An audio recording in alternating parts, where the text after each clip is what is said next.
alone will make us rich beyond our wildest dreams. Hello and welcome to the Disenfranchised Podcast, that podcast all about those franchises of one, those films that fancy themselves full-fledged franchises before falling flat on their face after the first film. I'm your host, Stephen Foxworthy, and joining me are these two lovely wax statues I have of my co-hosts, Brett Wright and Tucker. They couldn't be here in the flesh, so they're here in the wax. And that could not be more appropriate for today's episode. But before I tell you what it is, like you didn't see what the episode title was when you clicked on it, I do need to introduce the person with whom we would not be doing this episode without. She called dibs on it immediately, and we postponed it until we could get her on, and she's here. We got her. The author, she literally wrote the book on this movie and many others like it. It's called Millennial Nasties, available now on Amazon or wherever you get your books. Ariel Powers-Schaub. Ari, welcome back to the Disenfranchised Podcast. Hey, thanks for having me. It is, I can honestly say, always a pleasure to have you on the show. It's always fun to be on. Absolutely. We love to have you. You've joined us for a few other Millennial Nasties, as I recall. Yeah. Gosh, we did Black Christmas, Sorority Row, and then we did Stay Alive, which is adjacent to, although not included in Millennial Nasties. You guys let me come on and talk 2000s trash. Honestly, I can't think of anyone else we would rather talk 2000s trash with, frankly. Oh, that's the highest compliment I can receive. Well, I mean, it's first of all, not only are you just a joy to talk to anyway, but it's hard to find someone with the depth of knowledge that you have in this particular field. So the pleasure is always on this side of the podcast, believe me. And we've got you scheduled for a couple more episodes later on this year. So this will not be the last we hear of you this year. Yeah, so, that's good. I should maybe put those on my calendar. I'll remind you of what they are at the end of the recording so that we can make sure we get you in. Perfect. And so, of course, we've brought you back to talk some more 2000s trash with the 2005 film House of Wax. Yes. Directed by, I'm always curious as to how to pronounce this man's first name. Is it Jamie Colette Sarah? I think I say Jamie, but now I feel underconfident about that. Okay. The thing that throws me is the U. The U throws me. There's a U in there. I think I've heard it said Jamie Colette Sarah, so that's kind of what I say, but now I'm unclear. But directed by Jamie Colette Sarah, written by Chad Hayes and Carrie W. Hayes, and starring Alicia Cuthbert, Chad Michael Murray, Brian Van Holt, Damon Harriman, Paris Hilton, Jared Padalecki, John Abrams, Robert Richard, and a few others. What a cast. Ari, what a picture. What a picture. So I have to ask, because it's usually the first question that I ask on these shows, what is your history with House of Wax? Why House of Wax? What role does this play in your evolving love of the Millennial Nasty? Lay it all out on us. Yeah. So this movie is from 2005, and that was the year I graduated high school. And so that was a year where I was really watching a lot of these movies. You know, I don't remember ever having trouble getting into an R-rated movie if I wanted to, but like when you're 18, there's less of a question and there's even less trouble. And so like I could go see these types of movies at the theater and rent them myself. And so they became way more accessible to me. And so I saw this when it came out. I know we're going to talk about Paris and the See Paris Die campaign, but I certainly was swept up in that too. I wasn't necessarily like chanting See Paris or like we want to see Paris die or anything like that, but I was like, oh, this is interesting. I know who Paris Hilton is. I had zero history with any of the movies that this movie is referencing. I had never seen them or heard of them, any House of Wax previous or Tourist Trap.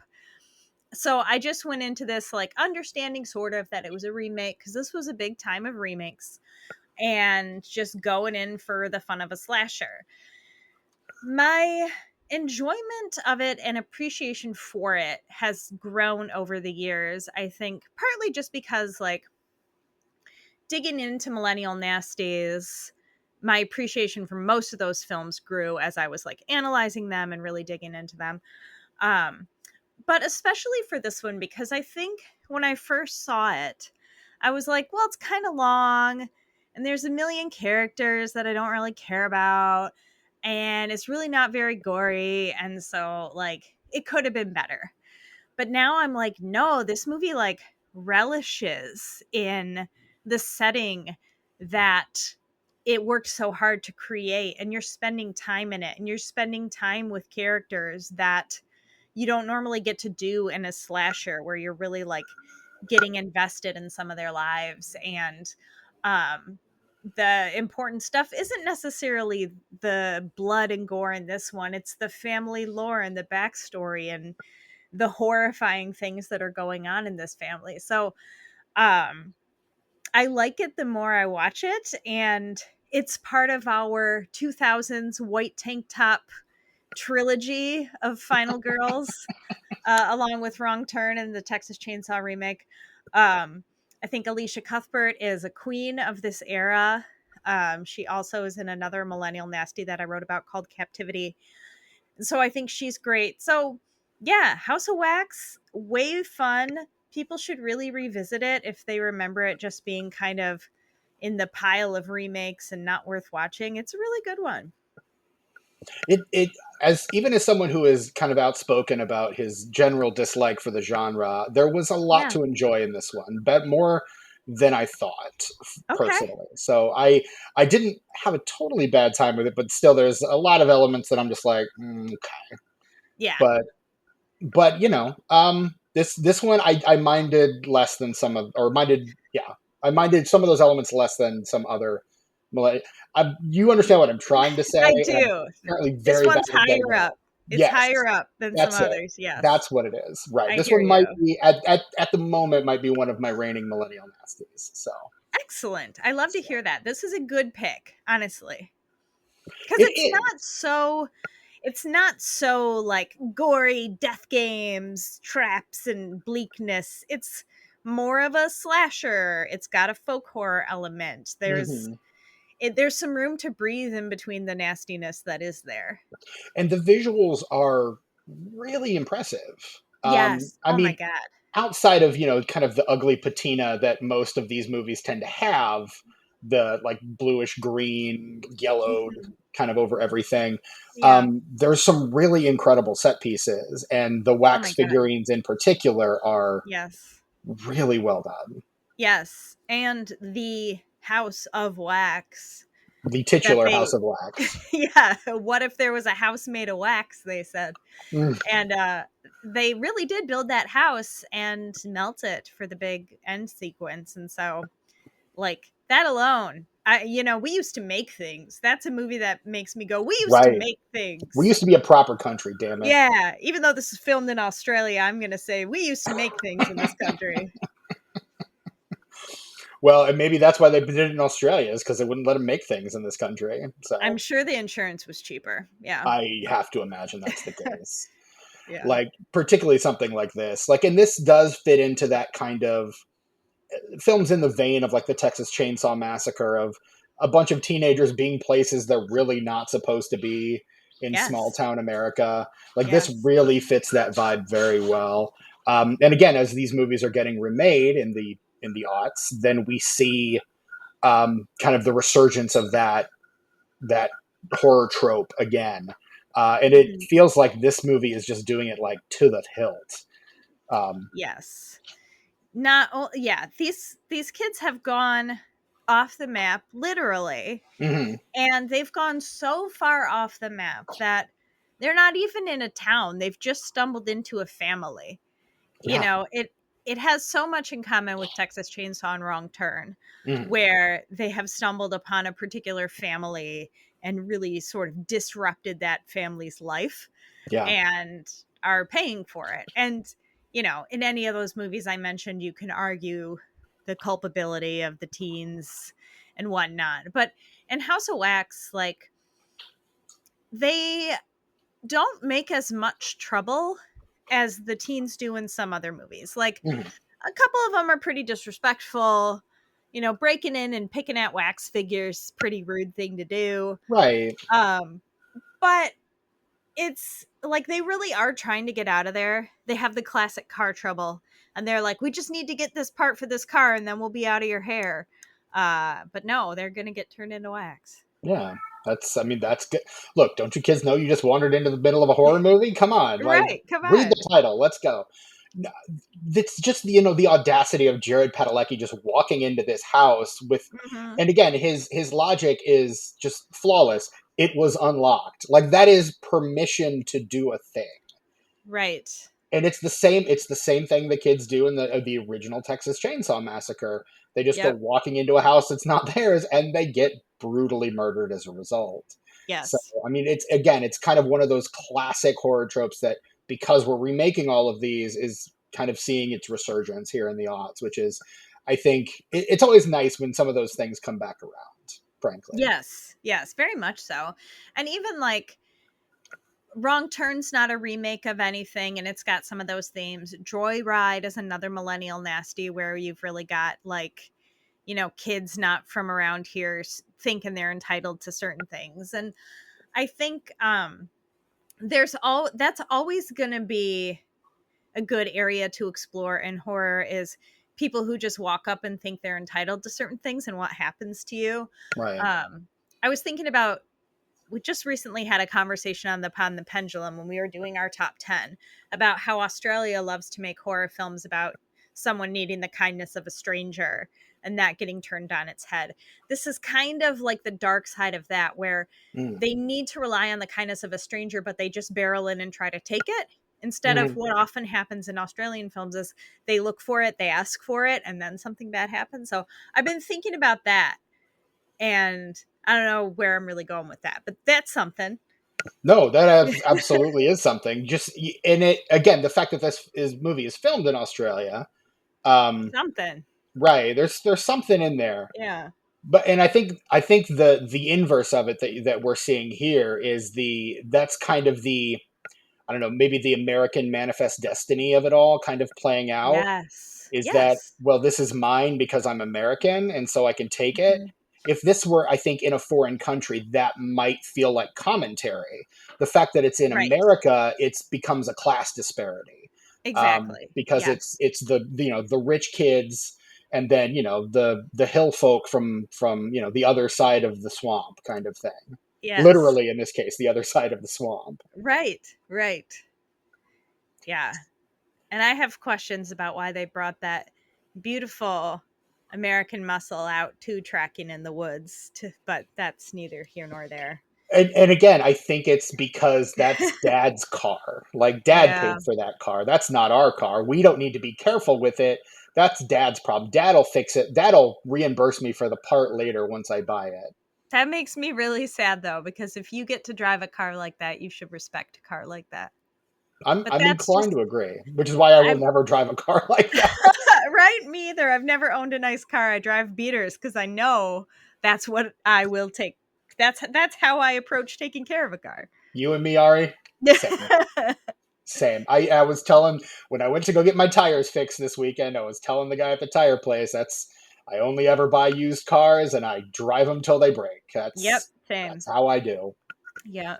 So when they break, I got to take them into the shop, and generally have to have AAA to get them towed there. That's Oh my god, that happened to me with my last car. And at the dealership when I was buying a new car, or like a new used car, they were like, "Are you trading in?" I was like, "Yeah, I guess, but I don't think you want it." what are you?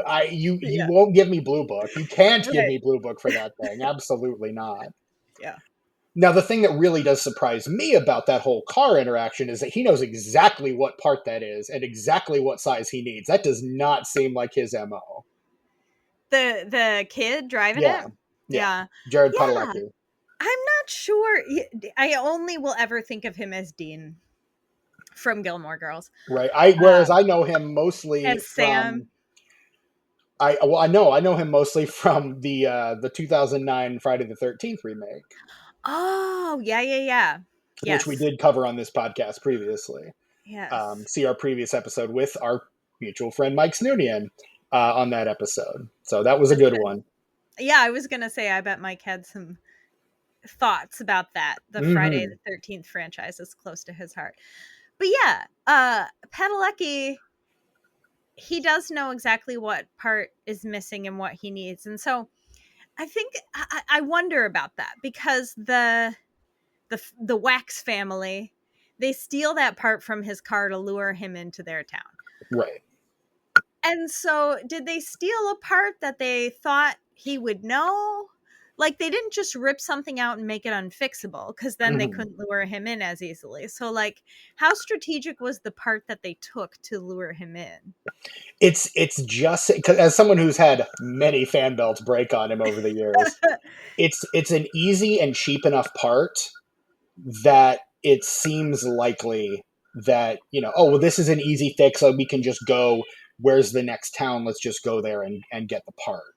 Okay. Versus something like if you were to rip an alternator out, that's still not a super expensive part, but there's a lot more work that goes into securing an alternator. Not every auto body shop is going to have the alternator that you need for your car, but any gas station or auto body shop worth their salt will have fan belts. Okay. So it was strategic. And Good. we once we get into the town, we realize these people have been doing this for a long time, like a Yes. very long time. So we realize that they've probably got this down to a science at this point, right? Like they Oh, very absolutely. much know kind of what they need to do to get these people in to scare them. Have you watched any of the deleted scenes from this movie at all? I'm not sure if I have or if I've read about them. You know how that is I in your do. brain? I do very much. Yeah. I caught the deleted opening on YouTube this morning when I was doing a little bit of research before I was getting ready for work, and they have the deleted scene, the deleted opening scene where there's a woman on the side of the road and she calls whoever on her phone, is like, I ordered a tow truck like half an hour ago. It's not here. And it's, of course, pitch black outside, country roads. Mhm. They're not taking her home. I can tell you that. And she sees, the telltale headlights of the Sinclair car coming up Mhm. the road. She's like, oh, never mind. It's here. Just hangs up immediately. Like, doesn't like hang on the line with me. Let me Stay make sure on the this is phone. it. Right. Yeah. Just, oh, there's headlights. This must be the person I'm waiting for and not some random stranger trying to murder me. Driving, or just somebody driving by, Right. unrelated to you. And Yeah. so she's like walking towards the car, and there's like, I don't think there's any dialogue spoken, but the person in the driver's seat ends up grabbing her and starts driving and just chucks her into her own windshield, which Gosh. feels a lot less subtle than what they do to these kids, frankly. And maybe that's why it was cut. Yeah. I don't know. Yeah, I mean, that's a great opener to a horror movie, but Yeah. it doesn't really fit their MO, because they need the bodies preserved really specifically, Mhm. probably to do their wax thing. And so if you chuck a body into a windshield, is that going to work for your wax figurine later? Right. I mean, are you gonna like maybe you can seal up all those cuts with some wax? I don't know. Maybe. Because her face is pretty cut up. Yeah, then the realism would fall apart then. Maybe that was Mhm. like an old strategy that they abandoned. Maybe, or maybe she's one of the people that they're just going to put in a pew in the church, and so the Oh, face isn't really. You don't need to see the face because they'll they're all put a facing the other veil. way. Yeah, there you Yeah, go. yeah, like a, oh, what do they call it? You know what I mean? A thing over your face at church. That's a thing. Yeah, the church hat with the it's a veil, Yeah. like yeah, over the Okay. front. Yeah, yeah, yeah, Okay. I feel yeah. like there's a word I'm not thinking of, but I'll probably remember it in the night and sit up and say And then text it to me, and then it.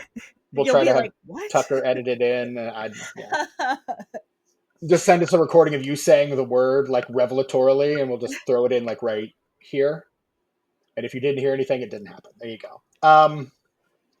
But yeah, no, you get the impression these people have been working at this for such a long time, to the fact that they've even got like, and we don't find this out until the very really the cinema the filmmaking tells us this at the end, but they've even got another brother out there working for Yes. them this whole Yes. time. Yes. The twist brother. The sequel hook, as it were. Yes. Yeah. So that was one thing I didn't know, that like I didn't know that this was ever thought about getting a sequel. Well, they actually had a prequel planned for this. Ooh. According to one of the screenwriters, Carrie Hayes, they had wanted to do a prequel, but they just, the movie hit the box office, didn't do as well as they'd hoped, and as a result, no Yeah. prequel. So yeah, but I Okay. mean, probably my guess would be of the family in the 70s, like from that opening that we saw, that gave me Yeah. some strong Black Christmas remake vibes, honestly. Yes. Yes. There's a lot of that there. And I think Black Christmas didn't come out till the year after, so maybe Black Christmas is cribbing from this a little bit. Could be. Or maybe that's just something in the water of, if we're making a tortured remake of a classic slasher, we've got to add, some dark, An gritty abusive backstory. background. Yeah. Yeah. Maybe. Yeah. Granted, I think I would have much rather been a part of this family than the Black Christmas family. Oh my God. Yeah. I But yeah, would watch a prequel about this family.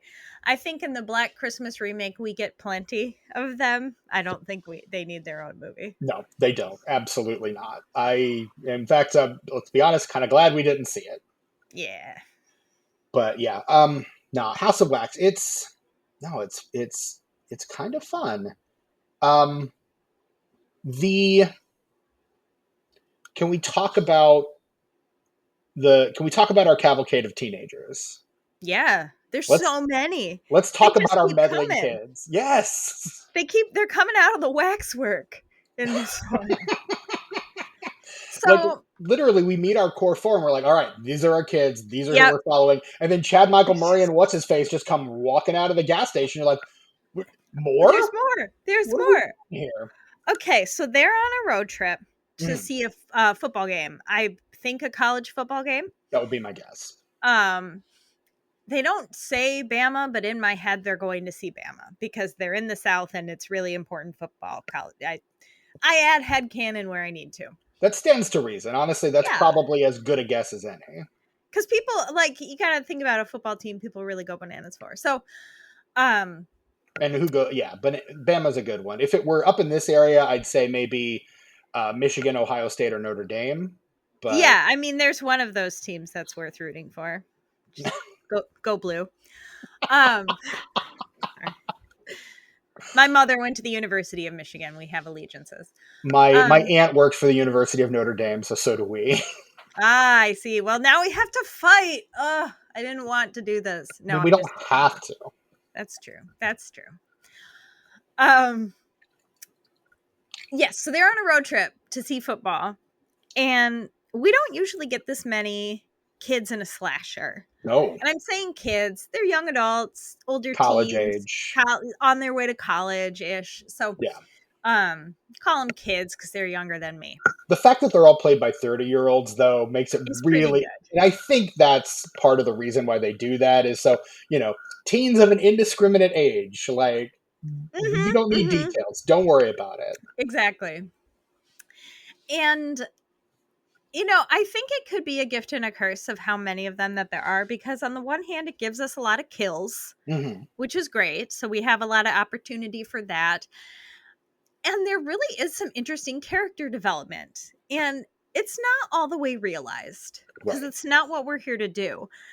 But I do actually like that it's there.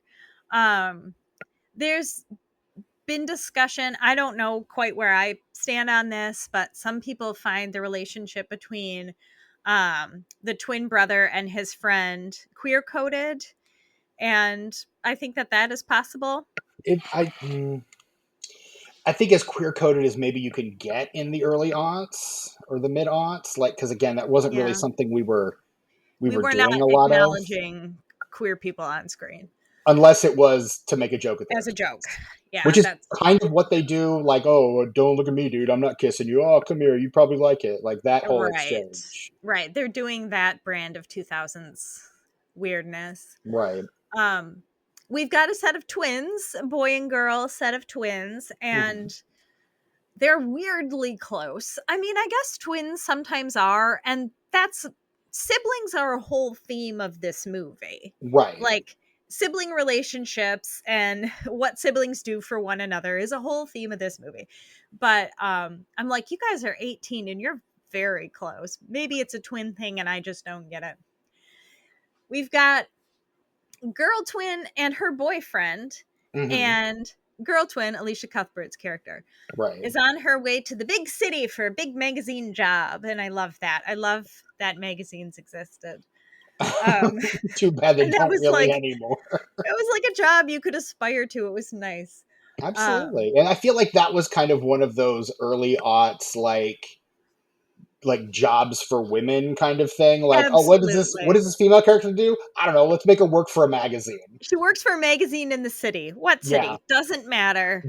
Capital T, the capital C city. Yes. Yes.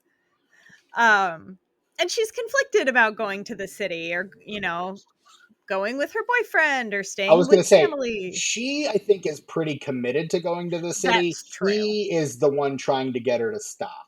Yes. Because he's the one that's conflicted. Jared Padalecki, aka boyfriend. Yes. Wade, I think is his character's name. He's the one who's very conflicted. She is going regardless. It's just the question of whether he's going with her. And good for her. Right. And then my favorite is Paige, played by Paris Hilton. She is such a good friend. Mm-hmm. She's such a good friend. And I know a lot of slashers have that final girl best friend trope who's like such a good friend, but Paris Hilton really nails it here because she's so supportive of her friend. She takes a lot of shit from other people and she remains a good sport about it, like she pretty much has to. Right. There is a storyline. She's like exclusively taking the shit in this. Like, well, for sure. And that has to do with like the meta way we are treating Paris Hilton. Which we absolutely have to get into later. We do have to get into. And there's a storyline that's not fully realized with Paige where she might be pregnant. And we never find out if it's exactly true or not. She thinks it might be the case. Right. And she is getting ready to tell her boyfriend, but she doesn't get a chance to. And it's very interesting to me that they would make this character potentially pregnant and not realize it to kill her off. It's like, did they want to make her death that much more brutal? And if they did, why didn't she say for sure she was pregnant? Like, I like that storyline and the richness it brings, but it's not fully realized. And I don't know if that is an intentional choice or if something was cut for time. It's hard to know. Ari, that was great. I loved all of that. We're going to get back to that in a second, but there's something really weird about this wax statue of Tucker here. I think I just saw its eyes move. I'm going to try to peel I'm going to try to see maybe there's something under them. I'm going to try to peel some of this wax off here. Let me just reach up here. Ouch! Oh my! Oh no! It's Tucker, alive! It's been you the whole time? It's been me the whole time. Sorry about your cheek, dude. Ouch. I didn't realize. It'll grow back. Here's hope. Well, I'm definitely not going to do anything with this wax statue of Brett then. I'm just going to... probably just leave that one alone. Right, I'm just going to let that one Leave be. Sorry, be. buddy. Maybe when the weather heats up, it'll melt the wax. Who knows to say? Maybe. But Tucker, since you're here, and you do know that we are covering 2005's House of Wax, why don't you tell us a little bit about your history with this movie? 2005? Really? I thought it was 2003. Are you sure? Did you look it up? I'm looking at it right now. I'm just going by memory, and I thought it was 2003. I mean, Ari literally wrote the book on this, so I think she would know. I guess so. That book?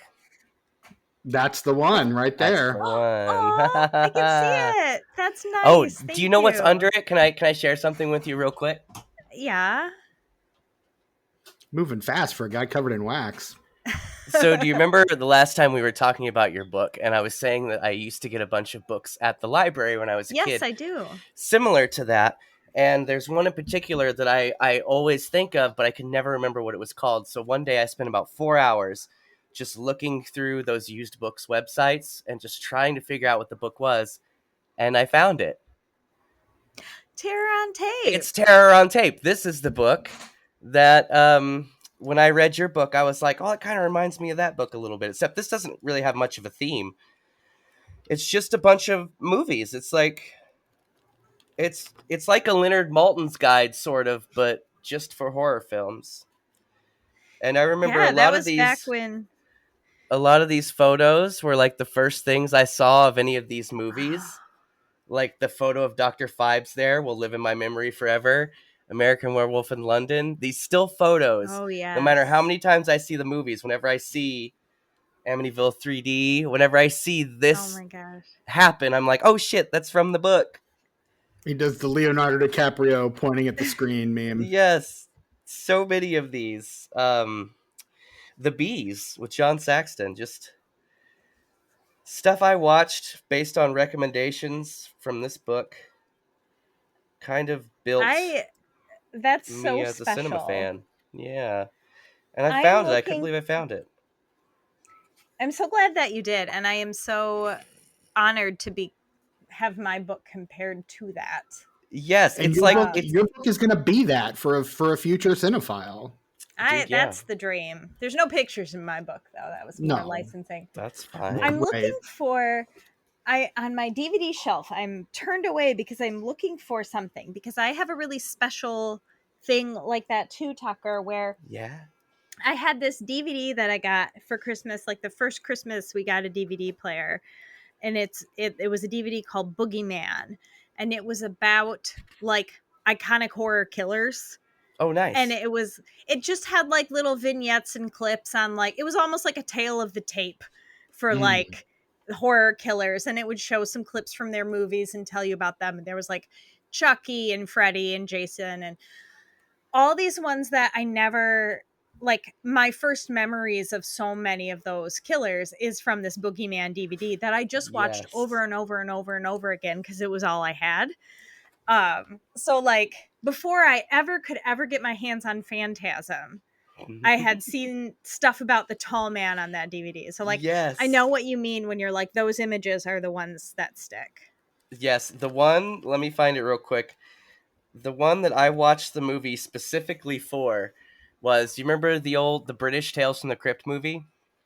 Yeah. They made a sequel called The Vault of Horror, and this image always stuck with me. Ooh, that's creepy. Of the hippie vampire gal with the switchblade. Oh my, yeah, that's The quite an only image. reason I ever watched this movie. It's because I saw this picture in this book. It's not as good as Tales, but it's still a pretty good British anthology horror.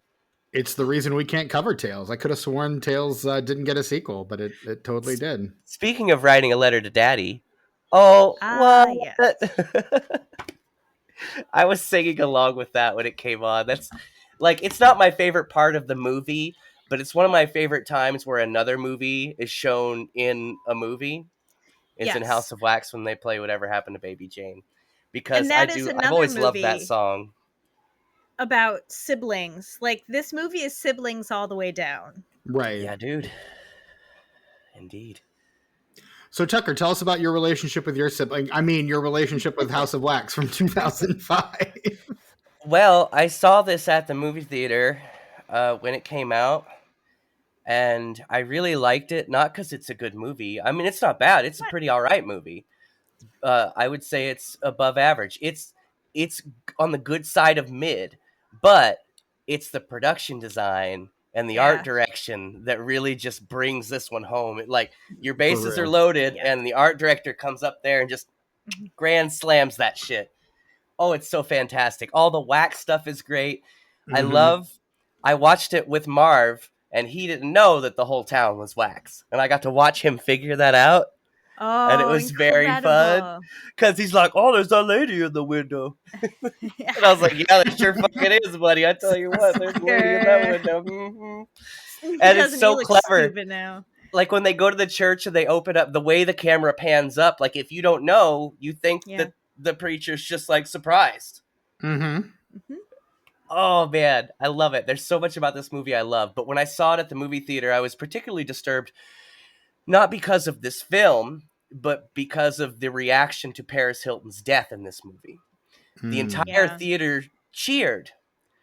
And even though I didn't know what we know now about her upbringing and everything and how terrible that was, I still thought that was real fucked up.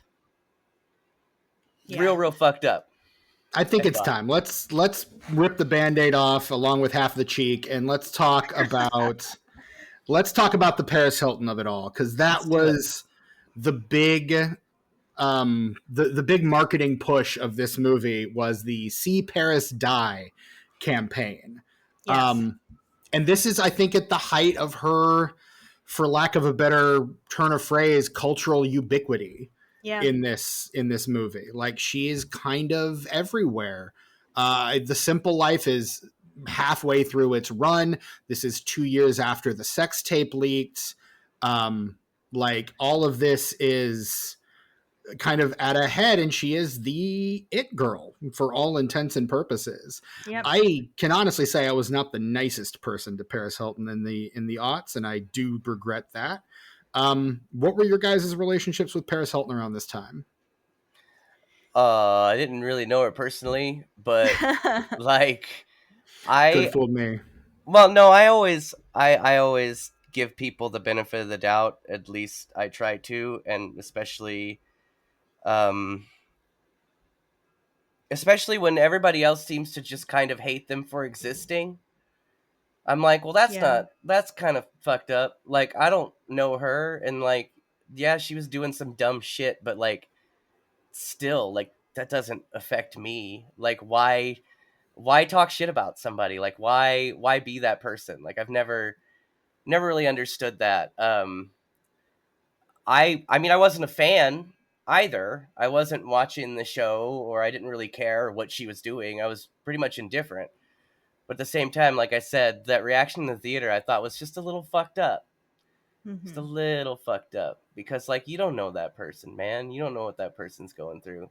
And come to find out, I was right. Yeah. Yeah. Yeah, some fucked up shit was happening to that gal, and that's not cool. Yeah.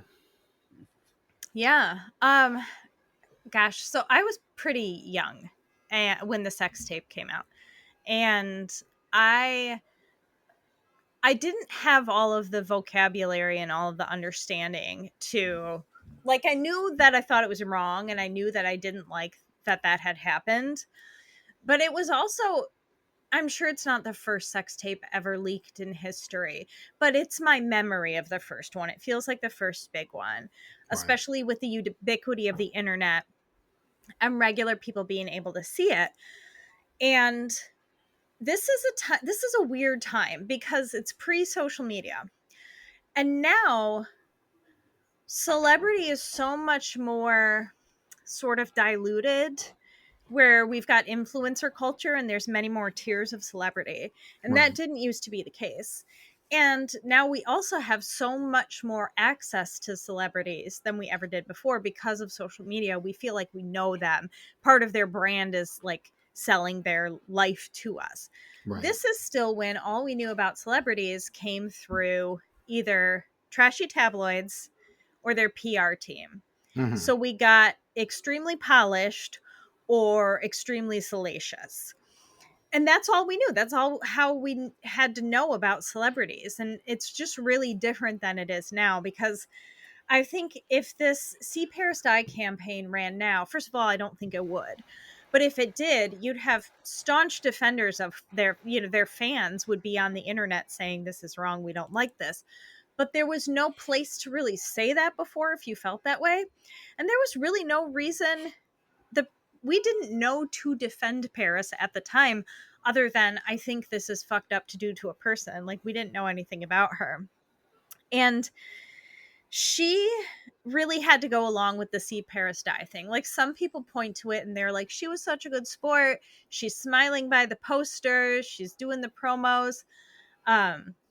She had to. Like, she didn't have a choice. Like, you have to be a good sport, quote unquote, and go along with that, or you don't get work.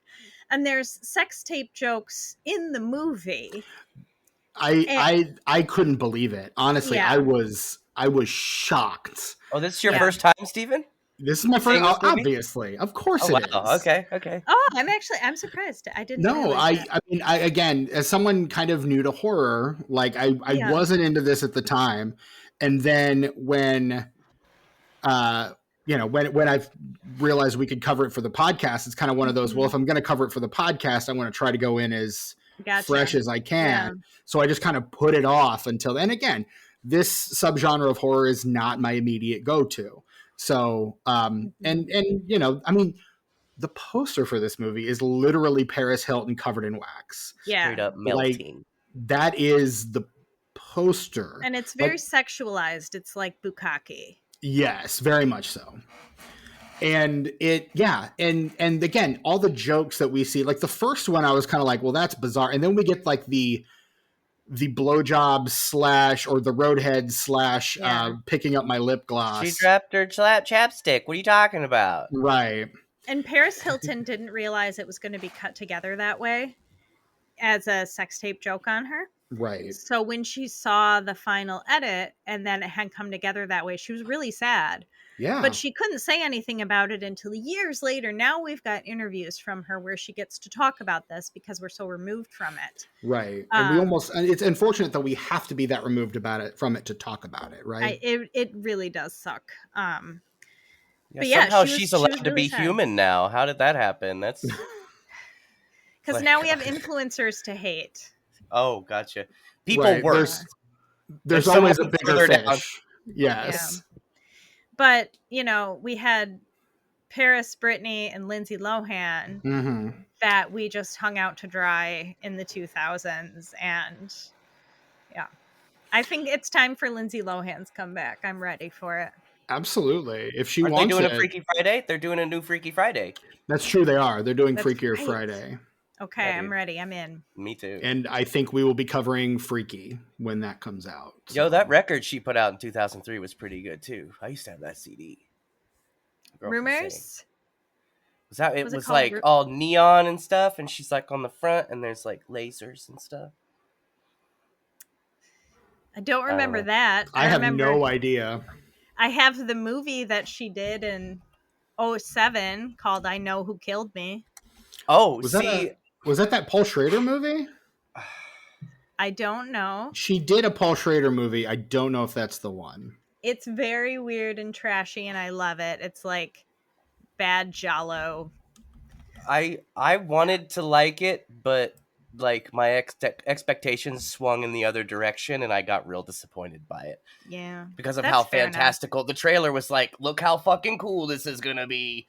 Yeah, and then I saw it, and I was like, this is not cool, actually. It's not special cool to me, but it's like not good. Yeah. Maybe I'm thinking of someone else who did a Paul Schrader movie, because that was not Paul Schrader. Okay, I was like, I don't know. Rumors was the record I was talking about. Okay, or at least the song on it. No, the album is called Speak. Ah, that's it right there. You can barely see it, but that's it. There's like neon and shit. I had that CD, and it was pretty good. I remember. Yeah, it was totally fine. I don't know anything about it, so I will keep quiet. Yeah, well. Although I would say, regarding See Paris Die, I really want one of those T-shirts just for the cultural artifact of it, and I feel like I deserve one. Like, I've earned it. I would frame it. I wouldn't judge you. Again, you wrote the book, Ari. I think if anyone deserves it, it's you. Because I want to like point to it and be like, never again do we do this. I mean, they have them on like TeePublic and Redbubble, but those are, I'm sure, reproductions and not the actual things. Yeah. Is it okay to buy shirts from there? Is that like legit? Are those not the type of places that like scrape images from the internet? I don't know. Yeah, there's a lot of copyright infringement that goes on in those sites. But I would argue that something like a reproduction of a Watch Paris Die T-shirt would be okay to sell, because like there's no, like, they made a promotional run of them. Yeah, and they're not going to make any more. Like, nobody involved with if the people involved with that movie thought that they could make enough money with it now, they'd be making them themselves. That's true. And not just selling one to me. Yeah, right. Exactly. Yeah. Yeah, I posted a link there in the chat there if you're. Yeah, thank you for that. No problem. That seems like it's a little bit more of a reputable site, the Threads to Kill site. So. There you go. You can get two. You can get one to hang on the wall and one to wear. One to wear, yes. Nice. Oh yes, she was in a Paul Schrader movie. It was called The Canyons. Lindsay Lohan? Lindsay Lohan. It's an erotic thriller directed by Paul Schrader and written by Bret Easton Ellis. Oh, hey, I know that guy. Well, not personally, We got to but the bottom of the mystery. There we go. Speaking of mysteries, who's doing all the killing in this town of wax, I wonder? Could it be the only humans in town? Probably. Only you know what? Humans. Look, I really liked this movie, but they should have just kept it being one dude. I will always consider this more of a remake of Tourist Trap than House of Wax. So Yes. I always liked that Chuck Connors was talking about his brother, but it was really him in a wig and a goofy mask. And even the brother in this one, he doesn't wear a wig, but it's long hair and a goofy mask. I even showed Marv, I was like, this is what he looks like in Tourist Trap. Except it's just one dude instead of two dudes.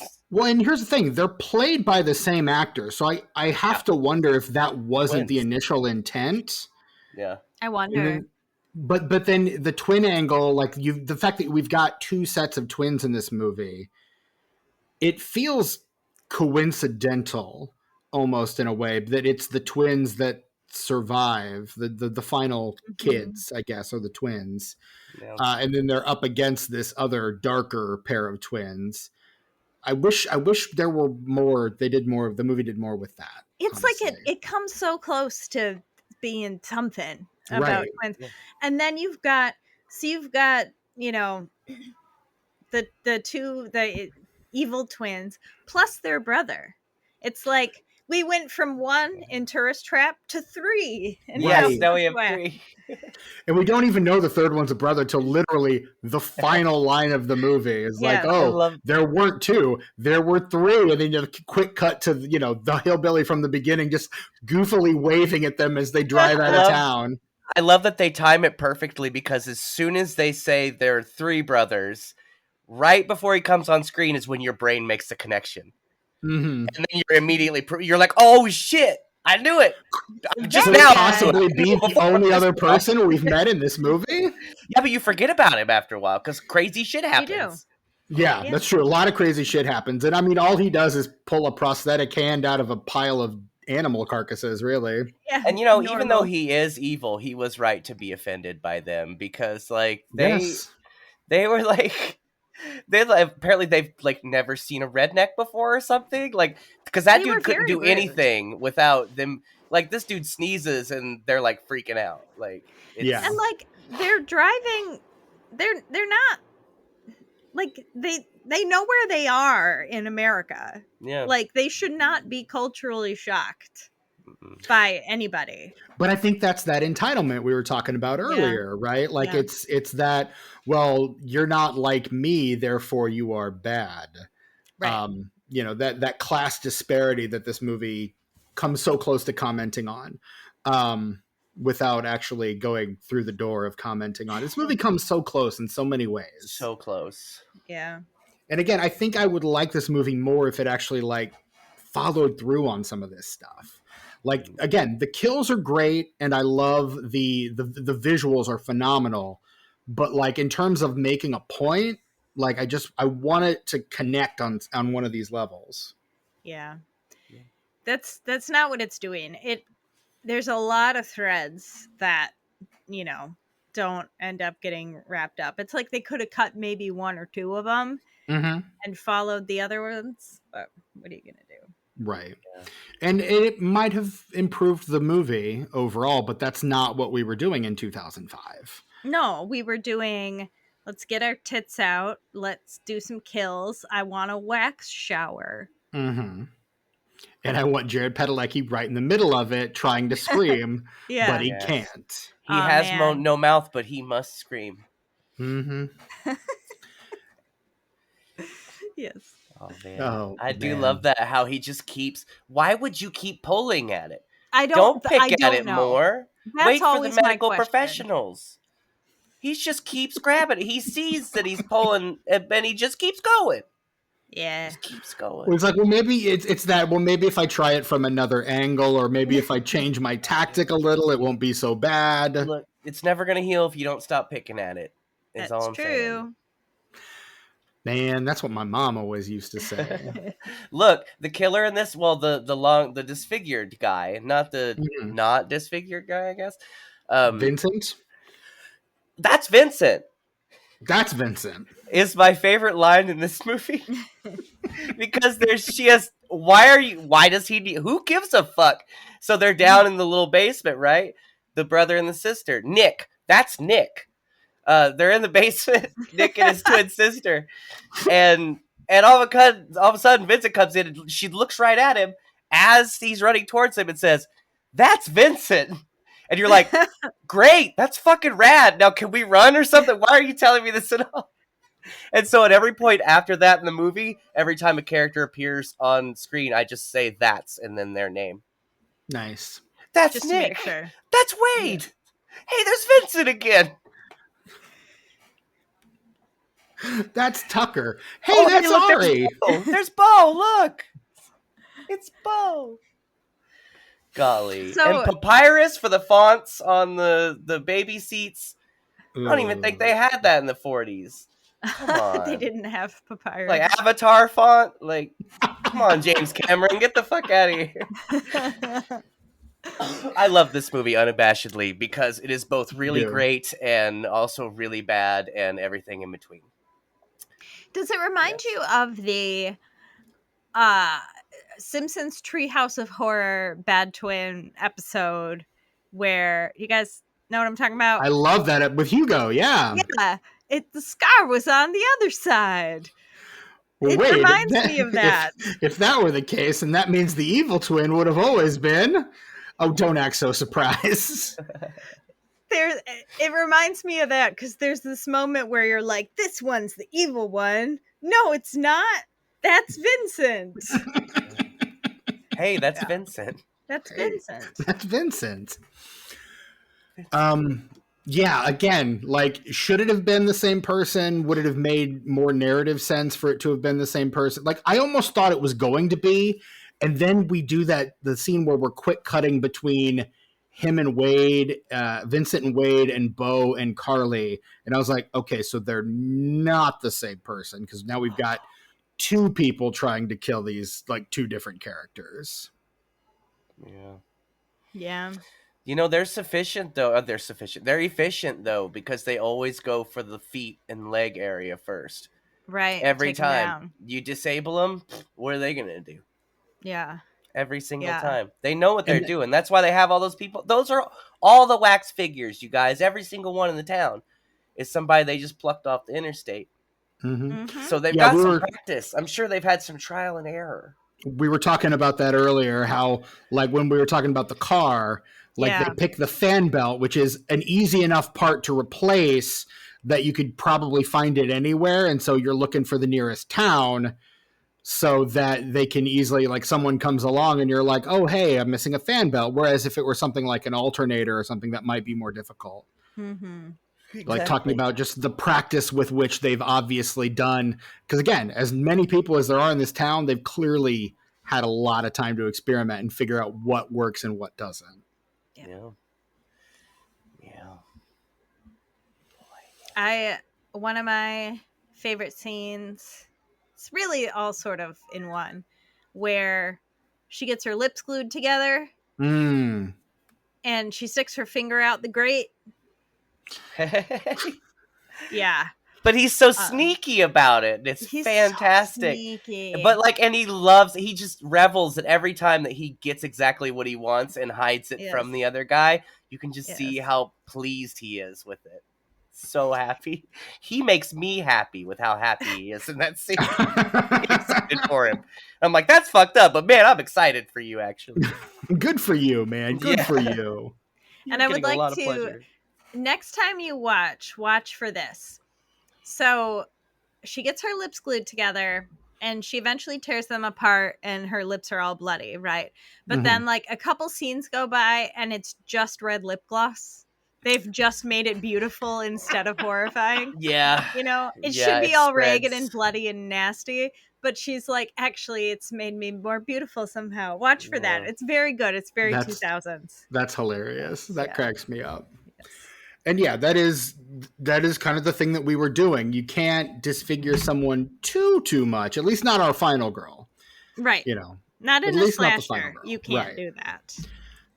And I'm still kind of amazed with, even though there's more of these kids than there probably would be in your standard slasher, how they still manage to get in like all the tropes of your Yeah. slasher movie. Like you've got your jock, you've got your whore, quote unquote. Right. You've got your goofball, your doofus, your final girl, Mhm. your dude with the bad attitude. Like everyone's accounted for, everyone's represented. Yes. All the friend groups, all the friend types are there. Right. You guys, I hate all these characters pretty much, but boy, I hate Nick a lot. Nick He's sucks. Nick sucks. He really sucks. He's the kind of dude. Look, so I drove 2 weeks ago. I drove from New Hampshire to Indianapolis, and then a couple days ago, I came back. And of those 4 days of traveling, 5 individual human beings, actually tried to take my life intentionally on the road because that's how people drive now. And when I was watching this movie today and I saw Nick, I was like, yeah, that's those motherfuckers that were trying to run me off the road. That's them right there. That's the same person. That's the kind of person who would do something like that. Who would, because you offended them somehow by whatever you were doing, they decided that they want to actually maybe kill you. That's Get in horrifying. front of you and brake check you, and then when you try to get in the other lane, they swing in front of you and brake check you again. That's very scary. And Nick, that's the kind of motherfucker that was in every one of those trucks that tried to kill me in the last 2 weeks. That's Nick. Yes, and also I'm sorry Nick. that you had to go through that. That's horrible. Oh, I hate driving so much. The more time goes Yeah, by, the me more too. people become like just aggressively psychotic. Mm-hmm. Yeah. And it's really scary. I just want to move to a big metropolitan area where I don't have to own a car and never fucking drive again. Well, come here, man. I love driving across the country too. That's difficult for me to say because like big old solo road trips are like my favorite thing in the world. But fuck it, man. I just can't do it anymore because everybody's completely psychotic. Come back to the Midwest. Come to Chi-Town. I don't know, man. You and I can road trip up and hang out with Ari some weekends. Kick it. I don't know. You don't know? I may find my way into that area at some point. You never know. I'm still floating in the wind, That's true. I don't know how much longer I'll be in New Hampshire. I guess we'll see. I guess we'll see. Just drop that into the middle of a conversation all casual like. Yeah. Could be a couple months. Could be more months. Who's to say? Who's really to say? Yeah. Man, fuck Nick is all I'm saying. No, Yeah. I don't disagree with you. That he becomes one of our final pair without really learning anything. Kind of, but again, it's the 2000s. No one's really learning anything. No. But like, if anyone in this movie needs to learn something, it's Nick. Nick does what he does out of loyalty to his sister. And I have to imagine just a little bit because he's the type of person who just thinks all day about like beating somebody up or shooting somebody. Like those people who are like, oh, somebody breaks into my house, they're dead. People who just want an excuse to shoot a motherfucker. Like that's Nick too. So like some of that shit, like when he's on top, when he's doing the beating and stuff, I'm pretty sure he's having a good time with that as well. Man, fuck Nick. I don't like that dude. He also strikes me as the kind of person that just remembers every bad thing that's ever happened to him and absolutely has a list of names like written down somewhere. Yeah, he's a chip on his shoulder kind of guy. Yeah, absolutely. He will invent a chip for his shoulder if he doesn't actually have one, as he does through most of this movie. Yes. Right. Yeah. He's He phantom has chip. problems. Whee! Not happy unless he has someone to be pissed at. Yeah. Man, fuck Nick, man. But how cool is that house of wax when it melts at the end, though? That's all I want the show notes to be to this. Motherfuck Nick. That's the entirety of the show notes. I'll let you write the Here's show your notes this week, socials. Tucker. Yes. Man, fuck Yes. that guy. I've known people like that. Those people suck. They do. Oh, the worst. But you know what doesn't suck? Is when the House of Wax melts because it's made of fucking wax. Yeah, dude. Yes. The whole that is rad. And you guys, I don't know who did the production design and the art direction and all of those wax figures and everything that went into just making the whole mood that is the second act forward of this film. But they deserved an Oscar, I think. Yeah, I'm gonna agree. Because I think this would be a silly little fun movie if it weren't for all that shit. But I would not remember it. I would not still be talking about it at all. But I will talk about House of Wax any fucking chance I get because just I love everything about it that's not the main characters, basically. The just the ballsiness to build the set of wax and then melt it, and they're touching hot wax, they're burning their hands, they're all hot, they're climbing through it, getting that is a commitment to movie making that I really appreciate. That's where the film person in me goes, it's still real to me, damn it. Right.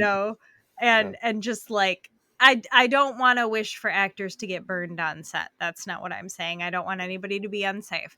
But I just appreciate such commitment to making something look so good. Mm-hmm. Because now it would just be sort of forgettable CGI and it'd be really flat. And right. Yeah. Well, and I want to say there are a few CGI shots in this movie, and they're honestly, objectively not that bad. But everything, the 99% of everything else that is practical, especially that one CGI shot where they're in the sign and it's melting, that looks really bad. Not because it looks bad, but because it's being compared to everything else you're seeing. Right. And digital effects it's damn near impossible for them to stand up to the practical ones. There's something about the viscerality, the tactile ness, tacticity. I don't know what the word is, but just that ability that you can actually reach out and touch the thing that is so palpable. And I think that carries across on the screen, which is why I think the 2011 remake of The Thing, was hurt so badly, is that they took out all the practical effects that they actually filmed the movie with and replaced them with digital ones. Dude, and that movie deserved better because that was pretty damn good movie. That movie gains 2 whole stars with practical effects for me. I used to have the Blu-ray, and it had some behind the scenes, and unfortunately it didn't have full deleted scenes or full scenes of the practical, but it had some behind the scenes stuff, and it looked just as good as the original.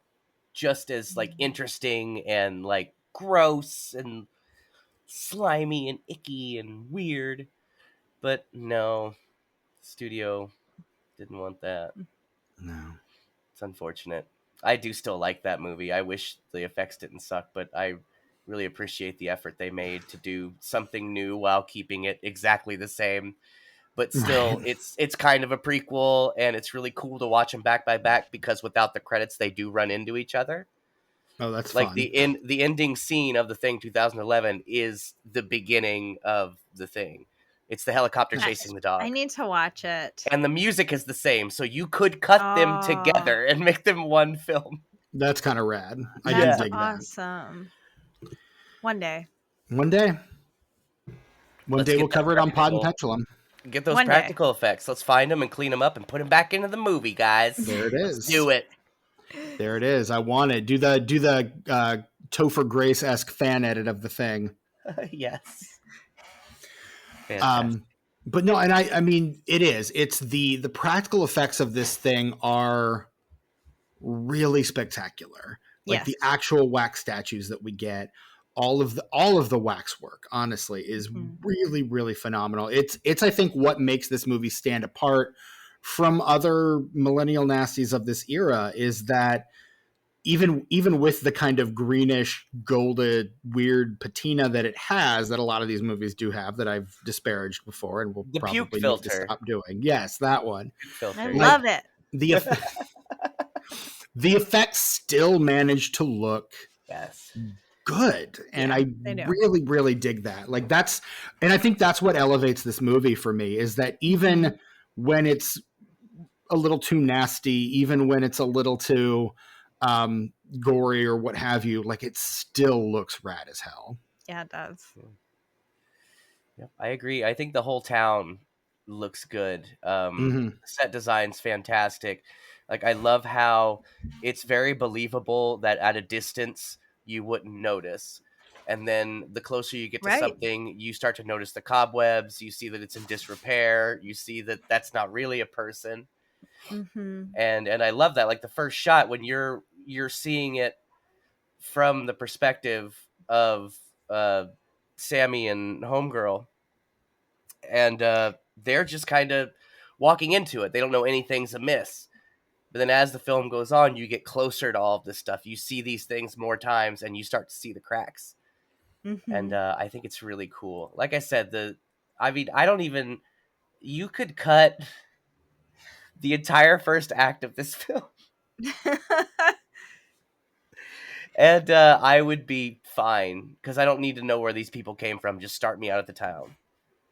So let's move on from there. I will tell you, the production designer on this movie was Graham Grace Walker, who prior to this had been the art director on a little movie called The Road Warrior. Ever heard of it? Yeah. He was production designer for a little movie called Mad Max Beyond Thunderdome. You guys, Crocodile can we just get Dundee. beyond Thunderdome? Jeez Louise. I don't know that we can ever get beyond Thunderdome. Dead Calm, The Island of Dr. Moreau. Oh. The Marlon Brando one. Pitch Black. Yeah. Queen of the Damned. Man, what a resume. Ghost Darn, Ship. this is a family show. Since when? Ghost Ship. The best first 10 minutes of any movie ever. There you go. That might be true. But yeah, like, and then after this, he does The Reaping, The Condemned, Whiteout, the Kate Beckinsale movie. Oh yeah, I told you about that, because remember you were like, "What's that?" And I was like, "She's got face blindness." And I don't remember who the guest was, but you guys, because that's how I sound. But you guys didn't believe me. I'm like, it's straight up Whiteout. And yeah, sorry, call back. Ari also did a production design for one of your favorite movies, The Collection. Yes. Oh. So yeah, like, really quite, and future episode of this podcast, the 2018 remake of Superfly. Oh, fuck. You just reminded me that existed again. Dang it. Sorry, bud. Sorry, man. I hate to be the guy that does that to you all the time, but yeah. Just try not to mention it to me until we have to do it on this show, because it just really brings me down every time you mention that it exists. I mean, it is on the schedule, but we'll burn that bridge when we come to it. Okay. But yeah, like that's so that is our production designer on this movie, and that might be why it looks as good as it does, is because this guy is clearly a pro who has done very good work. Yeah. Historically. So yeah, big fan of the way this movie looks. What are our thoughts on the director of this film, Jamie Colette Serra? Who? There it is. Jamie Colette Serra has done, let me kind of walk through some of his movies. Orphan, little horror movie called Orphan. Oh yeah. Can't believe they did a sequel to that, and that girl was like 15 years older. Yeah. It was and it's so a prequel. Fun, it's it good was though? So fun. Okay, it's I'll really watch it trust based on me, your recommendation. Not, I liked the first one. It's good. You're gonna have fun. Okay. All right. Okay. Yeah. Okay. And then he does a trio of Liam Neeson action movies called Unknown, Nonstop, and Run All Night. Okay. Which, fantastic. As far as I'm concerned, could be a trilogy. He does a Blake Lively surfing movie called The Shallows. Cool. Another Liam Neeson movie called The Commuter. Did he do a Tooken movie though? No, he did not do a Tooken, because his next two movies, Tucker, are future episodes of this podcast starring one Dwayne "The Rock" Johnson, Jungle Cruise, and Black Adam. Oh, he did Black Adams? Mm-hmm. Damn. And then this year, he directed an action thriller from this year that a lot of people have been talking about, dropped on Netflix not that long ago, called Carry On. Oh yeah, everybody's talking about that. Yeah, it's Oh, supposed to be pretty good. Yeah. Isn't there somebody in that I know? The Bateman, Jason Bateman. the Jason Bateman, Okay. and it's also got Taron Egerton. If that's a guy that you're from the Kingsman films. You ever been watching Jason Bateman in a movie and just be like, "Damn, I wish that was Greg Kinnear." Almost exclusively. That's Yes, a I do. very specific Like- wish. I like Jason Bateman. I like him in TV shows, but whenever he's in a movie, for some reason, I'm like, well, they couldn't get Greg Kinnear. Come on, And Lord knows Greg Kinnear could use the boost. Let's be he needs honest. to work. He needs to work.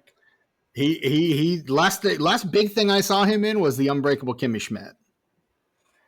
He's been in some movies. He was in Brigsby Bear. That wasn't big though. It's only big to me, I guess. I was gonna say Is that on the straight up schedule? It is on the straight up schedule. Is it soon? Because we really need to talk about that one, Dude? I will tell you all the things ahead of it on the schedule, and you'll be like, oh no, but we got to talk about that first, though. I know. This month. I'm excited about this month's. Yeah, Straight don't Up say it, or you're episode. gonna have to bleep it, and you're not wanting to do a lot of editing on I this can't- episode, so don't I do can't it. even access my bleeps. My bleeps are on my computer. My I know. computer's in the shop. Yeah, I can't get to my bleeps. I got no are they bleeps. gonna be able to fix it? I got fucking no bleeps. I have no idea. I have no Got idea. the bleeps, the sweeps, and the creeps. I got none of that shit anymore, man. I don't even have the theme song. I don't know what I'm gonna do. Hopefully, I emailed I'm it to somebody. Did I email it to I was you? The gonna say, remaster? oh, I don't know about the remaster. I'm sure we've got a Oh. copy of it in the. Play it On the on your drive. phone and record it on your computer. That's perfect. Savage.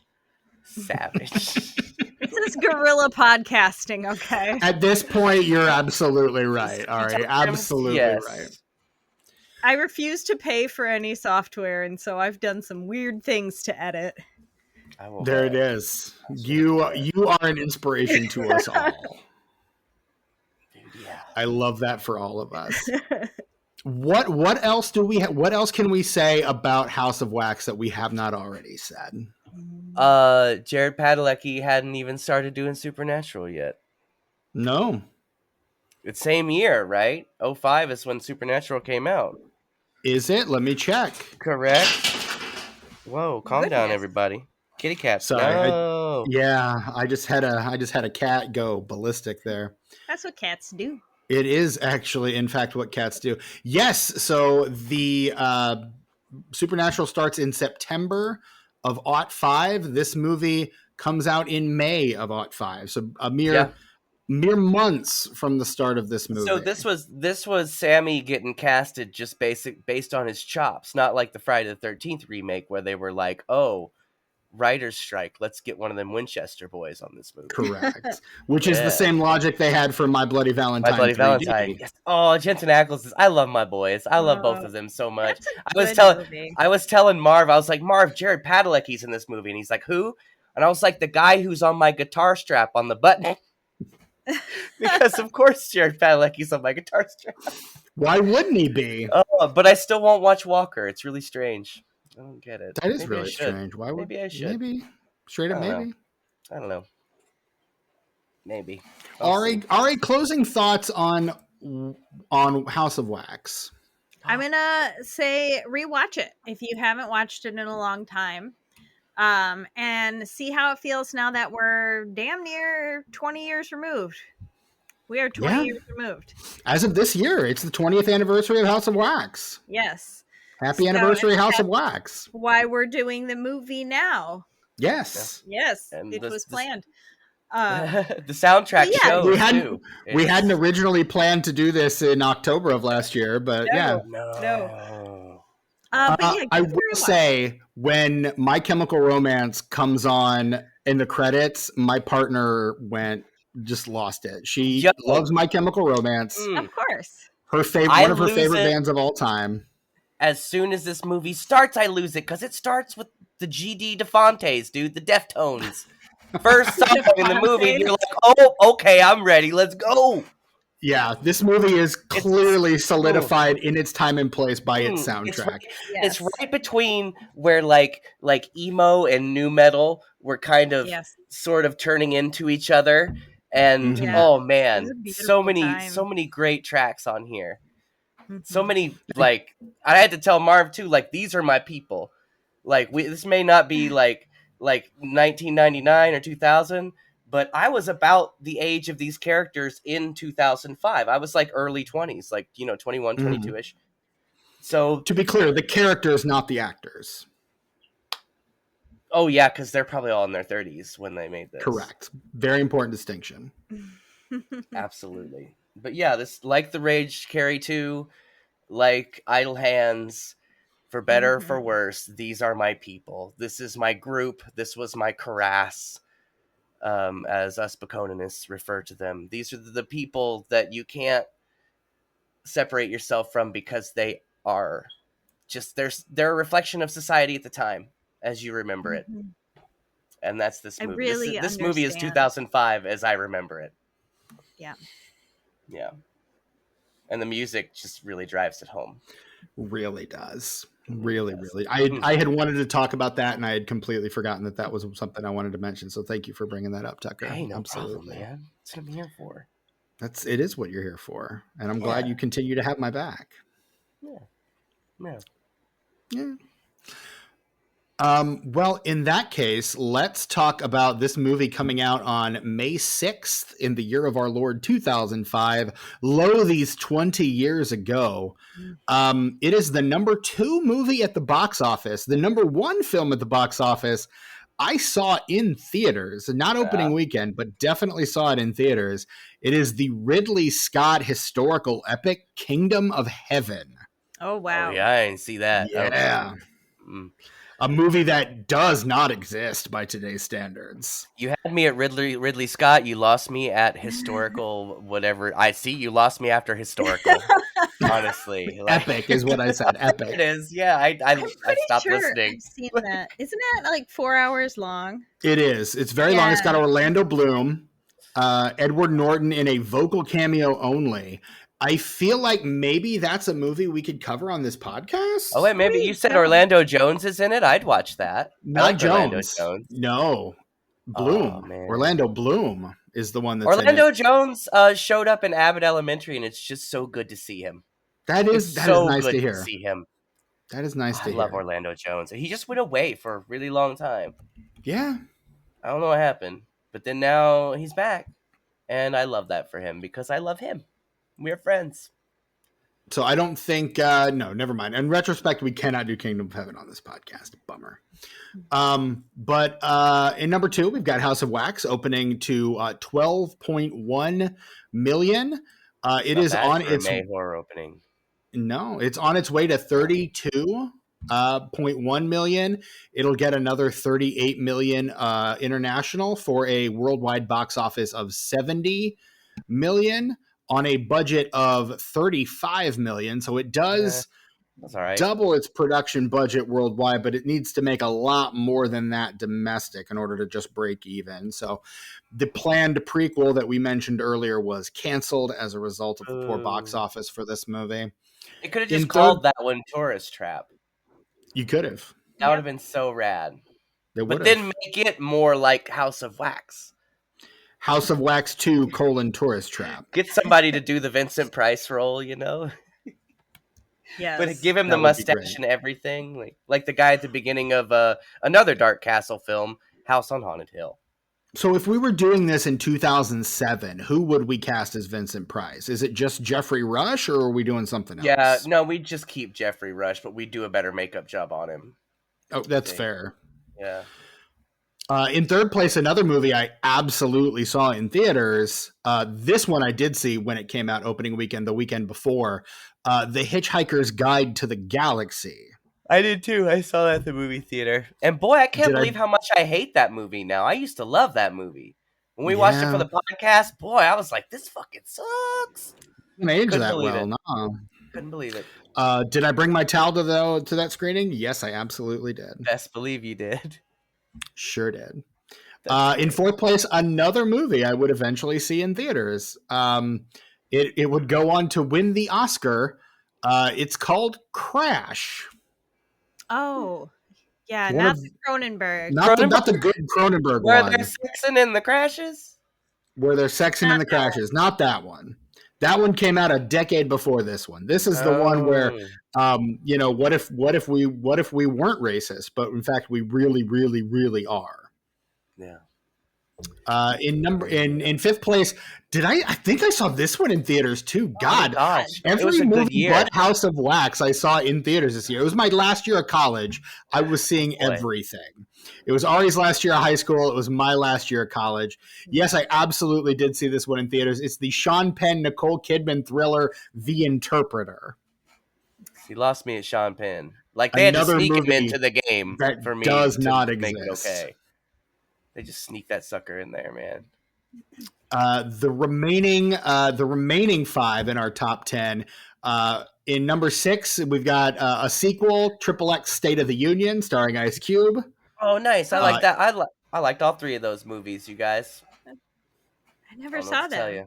You know what? I can't look. I'm not gonna watch the Fast and the Furious movies, but outside of that, I also implore him to reconsider. Outside of that, I always try to check out what Vin Diesel's doing, man, because I've seen the short film that he made. Oh God! And I've seen Find Me Guilty, so I know this man is like an artsy fartsy dude. Like he's not the guy in those movies. He's not the guy he's selling now. Like this guy's an artist, dude. And so I'm just waiting for him to do that again. Because now which Dominic Toretto is an artist. I'm just saying good for him. Do what? What if I told you that the first Fast and Furious movie is about a heist of DVD players? I've seen the first one. I saw the first 3 actually, and then I was like, "No thanks." Oh my God! Just watch the 5th one. I was gonna say you got to get to 5, man. You got to get to 5. Watch the 5th one, and then watch the 7th one, and then the 9th one. Well, here's a deal I'm willing to make you, and I don't know if either of you guys knew that we were making deals right now, but we are. I didn't have my deal making hat on. And I have a copy of the art of the deal right here. Oh no. I will. I don't have a copy of the art of the deal. I was certain you did. I will watch every single Fast and the Furious movie if you guys watch both Find Me Guilty and Multifacial. Multifacial you can find on YouTube. That's the original short that when Vin Diesel was trying to get roles in Hollywood and nobody wanted him, he decided he was going to just write a role for himself. And so it's the one that Spielberg saw that got him cast in Saving Private Ryan. Absolutely. And that's what got him cast in Iron Giant as well. And then, of course, Find Me Guilty, you know what that is, Stephen. It's a Sidney Lumet film. And it's pretty mid for a Sidney Lumet film, but just to watch Vin Diesel do his thing in that movie it's really magical. Yeah, dude. He really becomes that character, and he look, that movie doesn't work if his performance isn't believable. And that movie works. Like it really works. I will watch those movies because I want you to watch the Fast and the Furious so much. Yeah, yes, same. I will watch them. I'll watch them. I'll do it. Now, do I have to watch I should probably watch the first 3 again because I saw them when they came out. Here's the thing. I think they're worth a rewatch. They will at least inform what comes next. Yeah, I thought the first one was fun, but then I just kind of lost interest, really, was all it was. The second one is directed by John Singleton, which is interesting enough in and of itself. And the third one's got the kid from Sling Blade in it. Who is the coolest character in the entire franchise. But what about the kid from Sling Blade? Does he ever come back? The kid from Sling Blade. Do you want me to answer that question, honestly? He's the guy with the accent, the main character in the third one. What you need to know about the Fast and Furious franchise is that it has a lot in common structurally with the Saw franchise, where they go backward in time, they go forward. This character you thought was dead was really over here. Now we're doing this, and we're back in a flashback. So if we say, does someone come back, it tells you something, but it also doesn't necessarily tell you when or how. I see. And so I really just think you need to luxuriate in the experience. And I'll also say this. when you watch the Fast and Furious started in 2001 or 2000. That's goddamn 25 years, right? You can see the evolution of what society found attractive in a butt over the course of 25 years. The evolution of the butt is documented anthropologically in the Fast and the Furious franchise. Through these films. These are the historical documents. Yeah, yes. Okay. Ari, I don't know if anyone has ever told you this before, but you're a goddamn poet. I don't know about It's all all that. about butts. But They should have sent a poet, and they did. It was Ari. I'm just saying, you'll see the truth. Nice. Number 7 and 8 on the top 10 are two future episodes of this podcast, one of which Ari may want to join us for. Number 7, we have the Matthew McConaughey vehicle Sahara. And in 8th place, we've got the remake of the Amityville Horror. Oh. Yes, that was 2005. Do you have interesting things to say about that? I don't know. I haven't watched it in a long time. Really? Okay. Well, I watched it for book research and crossed it off my list, and so because it doesn't quite fit the criteria of a millennial nasty. Not really. I didn't find it nasty enough, and I set it aside mentally. That's fair. So not quite trashy enough for your sensibilities? Well, I don't know. Maybe it is, and I just don't remember. Okay, that's fair. Sure it's trashy. I'm sure it's trashy. I saw it when it came out, and I bought the DVD, and I showed it. I showed it to a handful of people, and I haven't seen it in years, but from what I recall, I quite enjoyed it. So I'd be very interested to go back and rewatch it and see. Hopefully it's not another Hitchhiker's Guide. I have long wanted to do a Spooky-thon that is just horror remakes. Well, we kind of did with the Romero stuff, but it was like the original and the remake we would do. Right.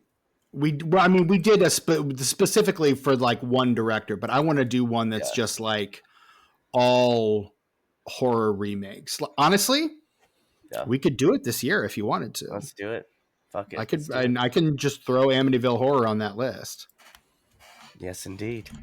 I'm gonna do it. I'm putting it on there right now, and then I'll figure out the rest of the month later because I'm looking at the straight up for that month, and it even fits the criteria. So look, as long as we can do 13 ghosts, 13 goats. 13 goats.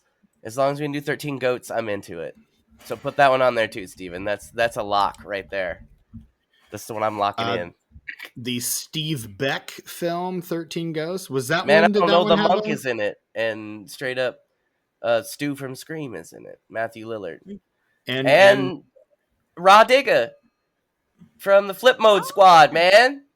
So dangerous. And she was on that. She was on that song on the score by the Fugees called Cowboys, because each of the members of the Fugees has another person rap with them back and forth, and so Lauryn Hill raps back and forth with Raw Digga on Cowboys, and it's arguably the best song on the record, which is a hot take. I think most people would call me crazy for that.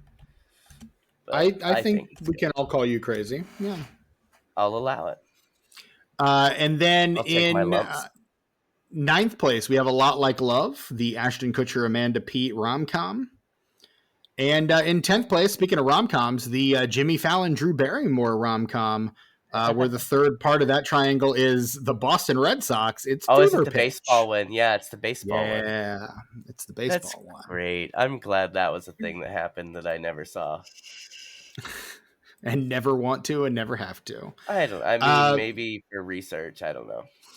The tomatometer score on this one is a 28%. Unfair. The critics' consensus, bearing little resemblance to the 1953 original, House of Wax is a formulaic but better than average teen slasher flick. Okay. Good God, my brain is my brain is off. My brain is done. Checking out for the night. Sorry, guys. My brain. Goodbye. And the Metacritic score. The Metascore is a 41% based on mixed or average reviews from 36 critics. Tucker, care to take a stab at the Letterboxd score? Oh, this one's so complicated. Look, I'm going to say 2.8, 3.2. It's a 2.9. Well done. Nice. I'll take That's that. your first get in a while. Well done. And so, Ari, the time has come for us to ask, out of 5 stars, how are you rating 2005's House of Wax? Let's see. What clever thing am I going to come up with? Oh, I give it 3 out of 5 prosthetic hands.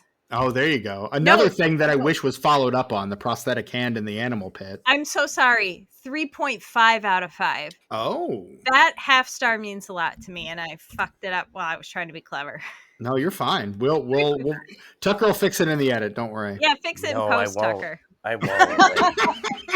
Normally I would, but I don't really have a lot of options this week, so. Right. Tucker, what about you? How are you ranking this one out of 5?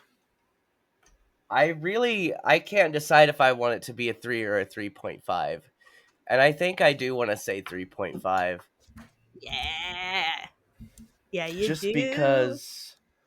Just because of how there's nothing like it. Like, I'm always going to watch this movie. Like, I was pretty mad when I went to grab my DVD and it's not there. Apparently I lost it in a move. I had to rent it. I had to look. No. I'm so mad that I don't own it anymore. I'm wondering if there'll be a 4K. I think there's at least a Blu-ray, so I'll just buy it again on Blu-ray. At least it'll be a HD upgrade instead of just having it in standard def. But yeah, I think I'm going to hit it with the 3.5. I've been trying to figure out which one I wanted to do this whole time, but I think 3.5. I think it's a 3, but then also, like, I don't know what my life would be like without knowing that this movie exists. So that's that half an extra star. Like, my life is better because this movie exists. It's part of me now. That's fair. I'm going with 3. I actually had it at a 2.5 for most of this recording, and just talking about it, I bumped it up to a 3 just now. Yeah. Nice. So there we go. That's a thing that just happened. But yeah, that is our episode on 2005's House of Wax, the long-anticipated, long-awaited House of Wax episode. Yay. Ari, thank you so much for being here. Oh gosh, thanks for having me. I said it at the beginning, and it remains true. It is always a pleasure to have you on, always a pleasure to talk to you, always a pleasure to get your perspective, particularly on this era of horror. You're a delight, and I'm always happy to have you on. Tell us what you got going on. What's coming up the pipeline? Where can we find your work, etc.? Lay it on us. Yeah. Well, the main thing that I'm working on right now that I can talk about is my work on the Pod the Pendulum, the other podcast that Chewy and I appear on from time to time. I'm just wrapping up my coverage of the I Spit on Your Grave films on the Pod the Pendulum Patreon. So we're recording our last one soon.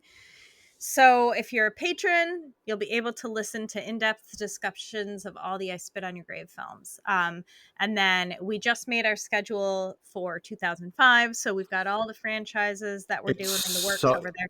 It's going to be such a fun year. I'm so excited. Good.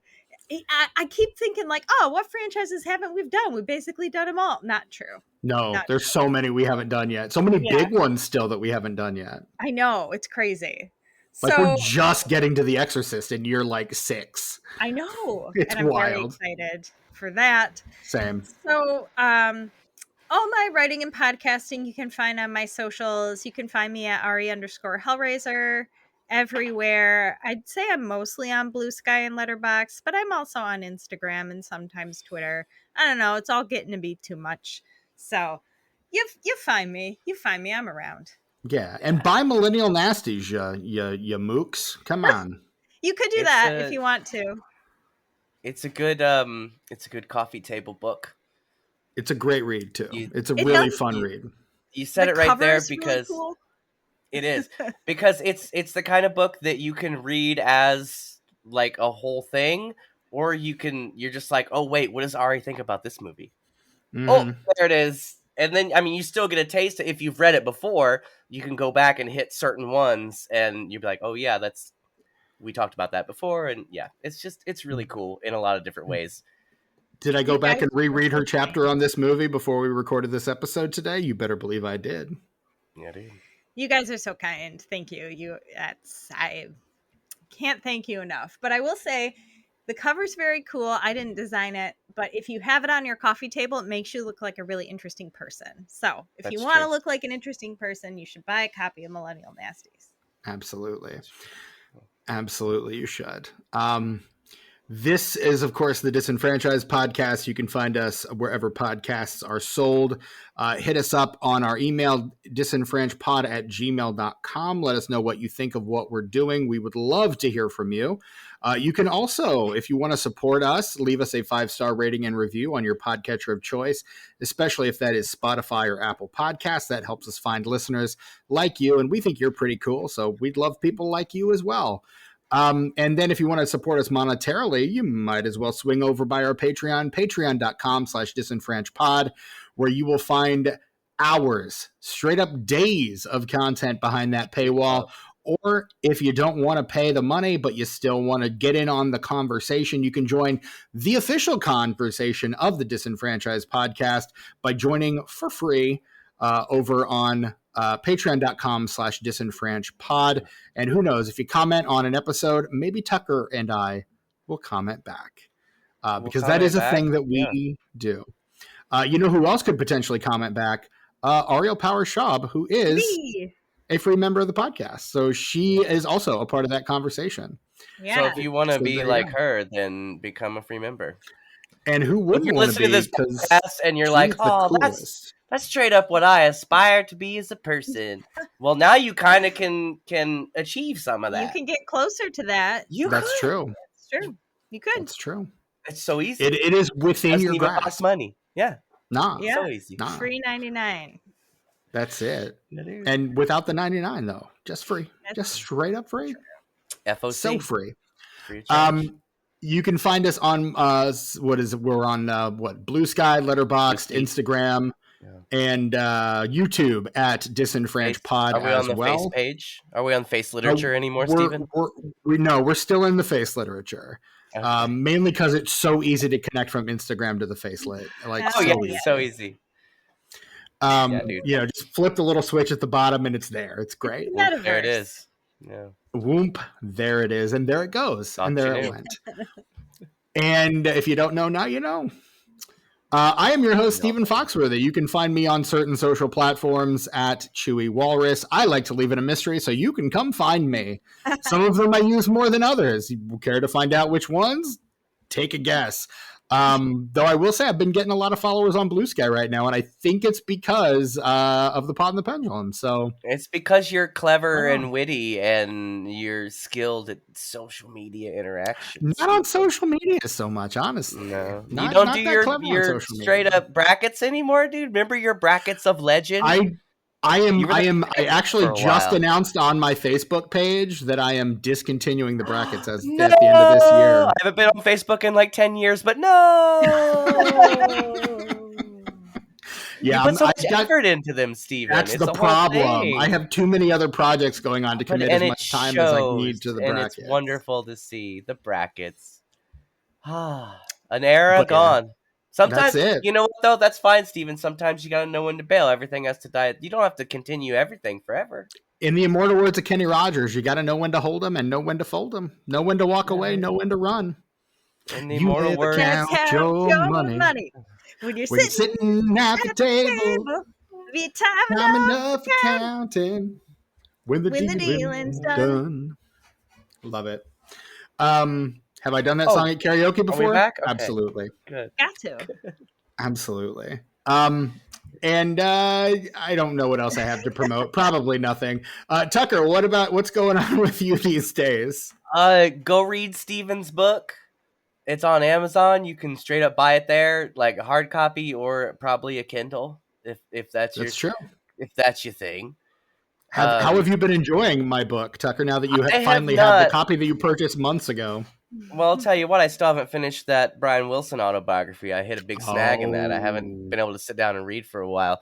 So I still have to finish that, which I'm glad it's that book that I've taken a big break from, because Brian Wilson, I love him and he's a fantastic man, but he's batshit crazy. It's not Yep. his fault. That's like the whole thing about him. That's why he's so brilliant. Is Right. because he's completely fucking nuts.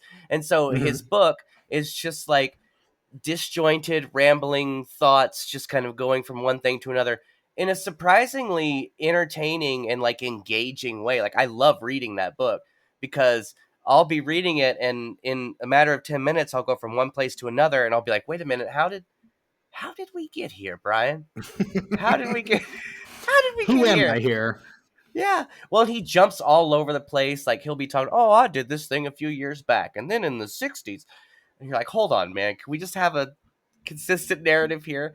But no, it's good because you can jump back in at any time. And then you're just like, just hypnotized Along and for right the back ride. into his lunacy. Yes. And I love this book because it was written around the same time as Love and Mercy was being made. So a lot of the I same love that things in movie. that film are touched on in the book.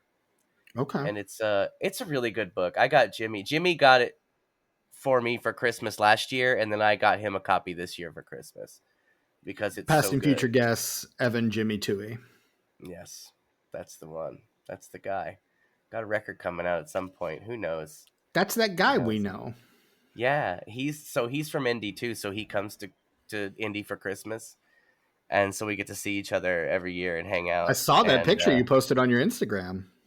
dude. Yeah, we had. It was good to see you two together. Can I tell you just one quick little story of something that happened, and then I'll move on with my socials? It's my Sure. only story of my Christmas. Here's my Christmas vacation story, you guys. So we were outside of Imbibe, which is a bar in Fountain Square. It's in the Fountain Square Theater building. I'm familiar with it. Been there before.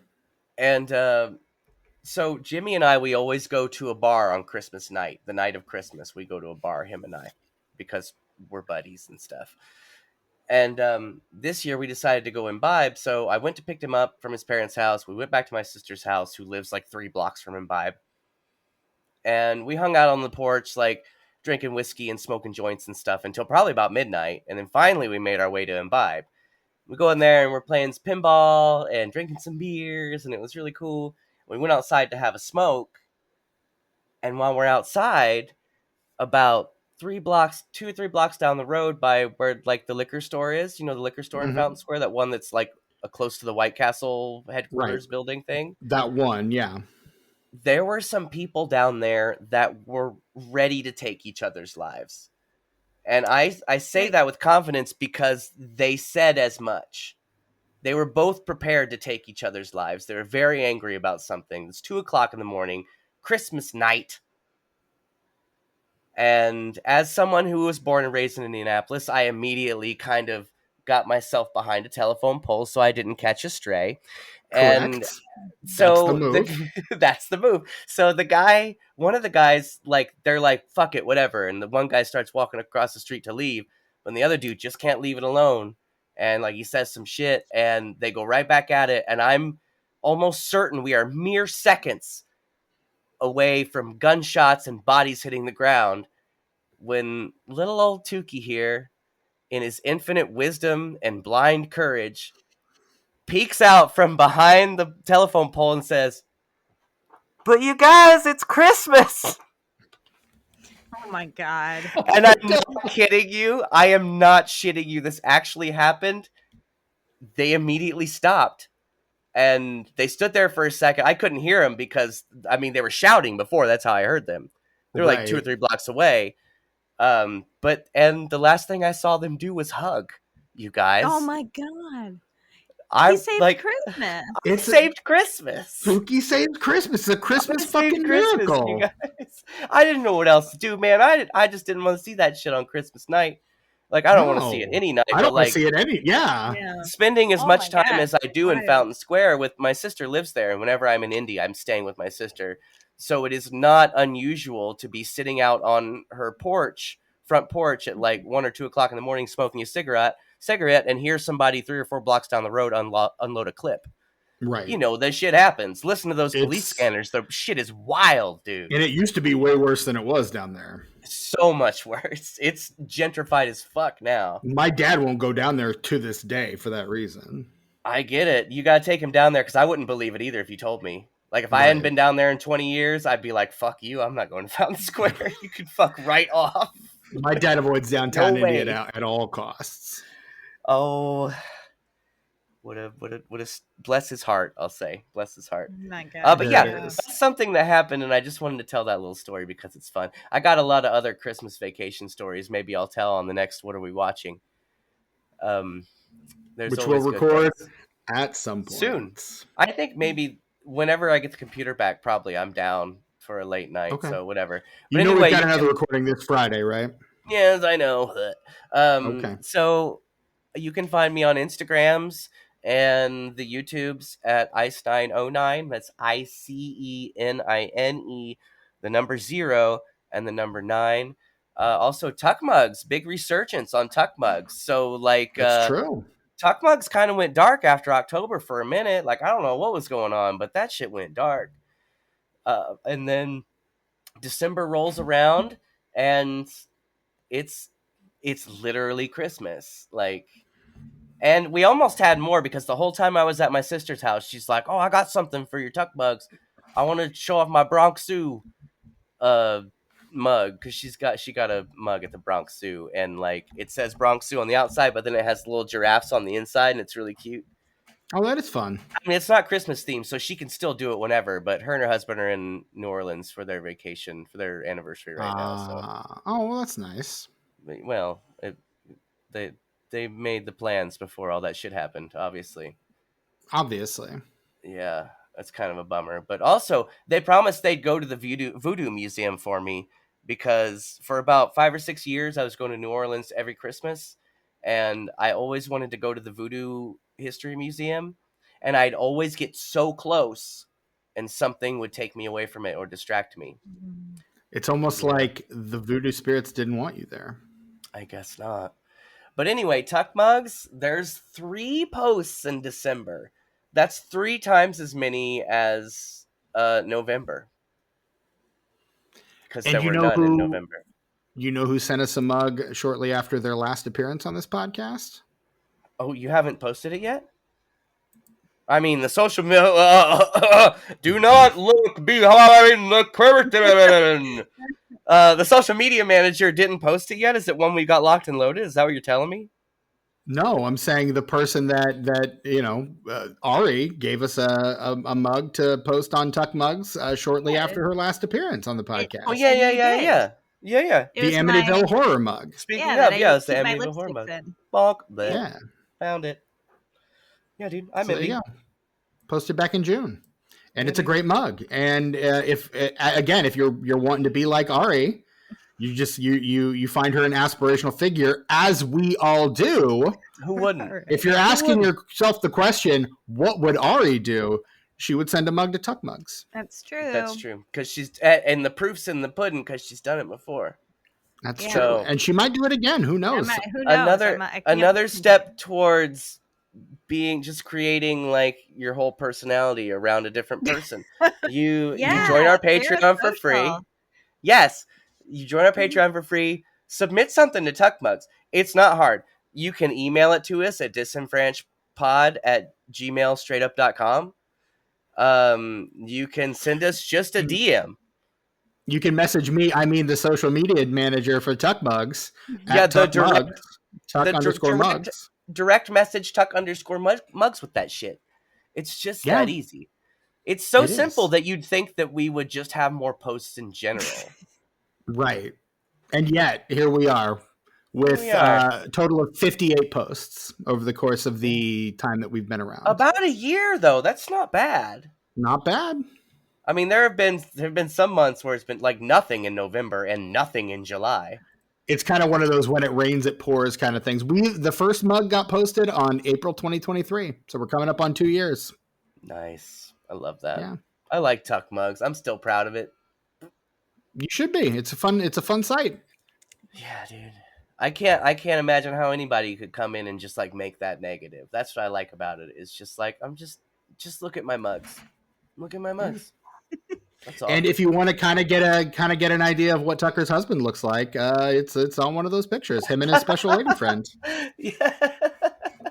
That's the Yes, my husband and his girlfriend.